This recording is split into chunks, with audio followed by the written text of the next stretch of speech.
Kenapa FIFA tolak rayuan FAM? Apa sebenarnya terkandung dalam muka surat 63, laporan FIFA yang kini jadi topik panas seluruh Malaysia?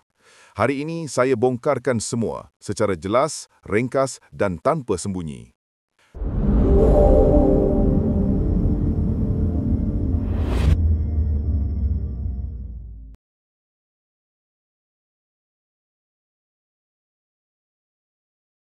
Apa itu muka surat 63? Laporan 63 muka surat yang dikeluarkan oleh Jawatankuasa Rayuan FIFA adalah dokumen rasmi yang menjelaskan sebab penuh kenapa rayuan FAM ditolak. Menurut laporan itu, FAM bukan sekadar melakukan kesilapan teknikal, tetapi FIFA mendakwa ada unsur kecuaian serius, percanggahan rekod serta dokumen yang meragukan melibatkan 7 pemain warisan. Dalam semakan FIFA, sijil kelahiran yang dihantar FAM menunjukkan pemain mempunyai datuk nenek lahir di Malaysia.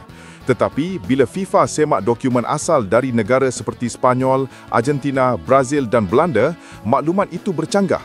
Dengan kata lain, rekod warisan tidak sah. FIFA juga menyatakan bahawa beberapa pemain mendandatangani dokumen tanpa menyemak isi kandungan. Tiada due diligence dilakukan.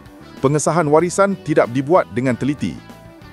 FIFA menilai situasi ini memberi Malaysia undue sporting gain, kelebihan sukan yang tidak wajar sebab pemain itu mungkin tidak layak dari awal. FIFA turut menyatakan FAM gagal menjawab beberapa permintaan dokumen, menyerahkan maklumat yang bercanggah, tidak menyertakan bukti kukuh yang diminta pegawai FIFA. Ini menyebabkan rayuan FAM tidak kukuh, malah dianggap cuba mengurangkan kesalahan kepada kesilapan pentadbiran. Antara bahagian paling panas dalam muka surat 63, FIFA mengarahkan FAM membuka siasatan dalaman untuk mencari dalang sebenar proses pemalsuan dokumen. FIFA juga menyebut 2 ejen yang terlibat, Nicolas Pupo, Federico Moraes. FIFA juga meminta FAM menyiasat peranan Setiausaha Agong FAM, Nur Azman Rahman dalam menguruskan kelayakan pemain. FAM dikenakan denda CHF 350,000 SSR, hampir 1.9 juta ringgit. 7 pemain warisan pula digantung 12 bulan dan didenda CHF 2,000 SSR setiap seorang. FIFA menolak rayuan kerana alasan FAM dianggap tidak kuat, tidak meyakinkan dan gagal menjaga integriti pertandingan. FIFA menegaskan kes ini menjejaskan integriti sukan, keadilan pertandingan, imej bola sepak antarabangsa.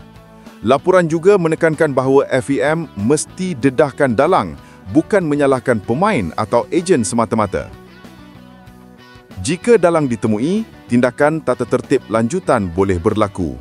Selain tindakan sukan, FIFA mungkin memaklumkan pihak berkuasa beberapa negara untuk menyiasat kes pemalsuan dokumen ini. FAM pula mahu rayuan ke CAS, tetapi beberapa peguam sukan menyatakan peluang Malaysia sangat tipis kerana asas rayuan terlalu lemah.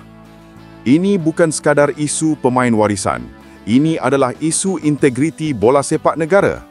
Persoalannya sekarang, siapa sebenarnya dalang dokumen palsu ini? Dan mampukah FAM bersihkan nama Malaysia? Komen di bawah, apa pandangan anda?